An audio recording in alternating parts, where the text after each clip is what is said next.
Good afternoon. I want to thank everybody who joins us. My name is Hola Atamanova, and it's my pleasure to see all of you here in Ukraine Media Center, Ukrinform. Today's day 538 of the full-scale invasion of our homeland by Russian aggressor, and unfortunately, our country was hit by another massive strike that we will discuss right now. Joining us online is Yurii Ihnat, the spokesperson of the Air Force Command of the Armed Forces of Ukraine. Good afternoon, Mr. Yurii. Good afternoon, Mr. Yurii. Many have called this morning's strike the most massive strike of the western regions of our country since the beginning of the full-scale invasion.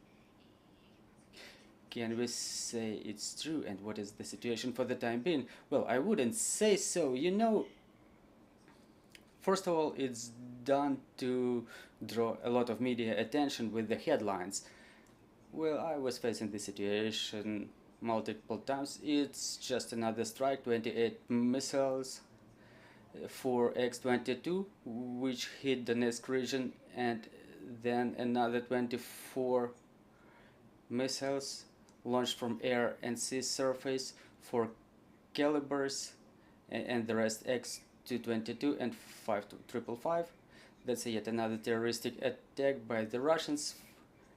16 missiles were downed.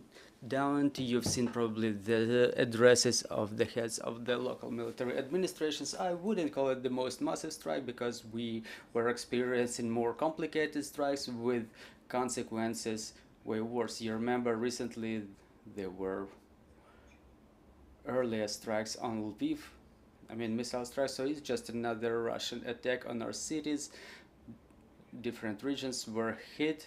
The missiles were downed in Dnipro. 7 of them were downed in Dnipro region.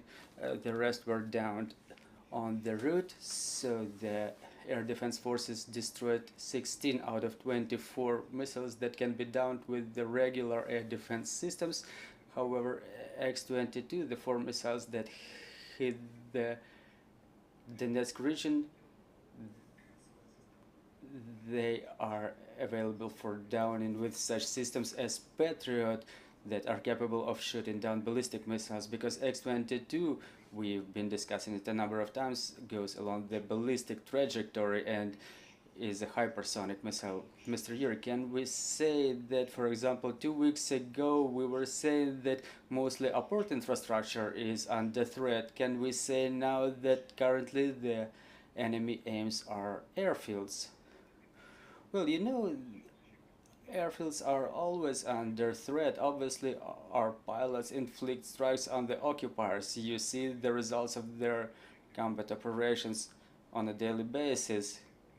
Well, we can see it even in the Russian publics. The occupiers themselves write about it. So it's no secret to anybody that the pilots do their job under conditions of constant fire by the enemy. They have their safeties to use the aircraft in a literate manner to preserve the life and of people and the material, but at the same time to inflict the painful strikes in the rear of the enemy, logistics of the enemy, and command posts of the enemy. Those are the very important things to hit the enemy from its rear, the occupied territories. So the critical infrastructure, the industrial facilities, port infrastructure are the targets of the enemy. They will be the priority targets for them. So we cannot segregate that today they hit the airfields, for example. Today we see the residential buildings were attacked as well. We have to sort out whether that was a debris or that was a direct strike, so the local administrations will be able to provide more detail on the situation. I would like to ask you about the situation in the front lines. What is it for the time being? Well, today I would say the aviation activity has started from the night, maybe before the missile strike, because at 4 o'clock there was a lot of aviation about several dozens air targets in the occupied territories and in the south, in the Bryansk, Kursk regions of Russian Federation, and in the equators of both seas. The enemy continues right now. I'm telling you right now, not less than this night, about 20 aircraft are in the air, both unmanned aerial vehicles and fixed and rotary wing that we can observe in our radars. On top of that, they use the assault aviation Su-25 Ka-52 rotary wing aircraft because they can be invisible since they fly on the low altitude in order not to be visible for the radars. So the presence of the enemy in the air is huge, and what should we do about it? Everybody knows what should we do. We need F-16 to reduce this air activity of the enemy. Mr. Yurii, maybe the last question. Soon we are about to celebrate the Day of Independence of a country, a significant day for us. What should we expect on that day? Well, you know, on this day we shouldn't expect for anything, but we should rather understand for ourselves. We should draw conclusions.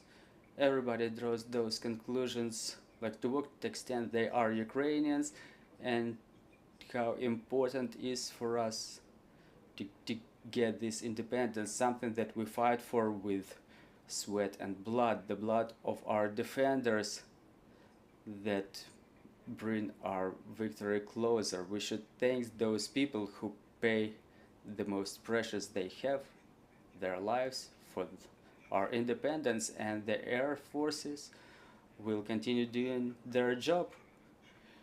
Because for them, whether it's Independence Day or any other day, you know, we have a lot of beautiful dates on the calendar, and enemy has a lot of reasons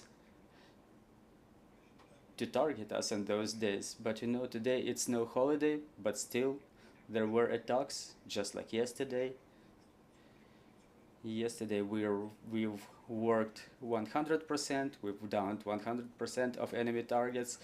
Today it's less. It happens because enemy continues attacking us from different directions with different means, with different weapons. So let's hold the line. Thank you. And we want to thank our armed forces for defending us and for opportunity to hold events like this. Thank you for joining our broadcast, dear colleagues. I'm reminding you, joining us was Yurii, Ihnat, the spokesperson of the Air Defense Forces of the Armed Forces of Ukraine. And at 1300 we will have an event during which we will discuss our cultural heritage. We will discuss how Russia is destroying this cultural heritage and what should we do about it. At 1430 we will talk about the situation in Kherson region in general, so stay tuned. Let's work together for our victory, and glory to Ukraine.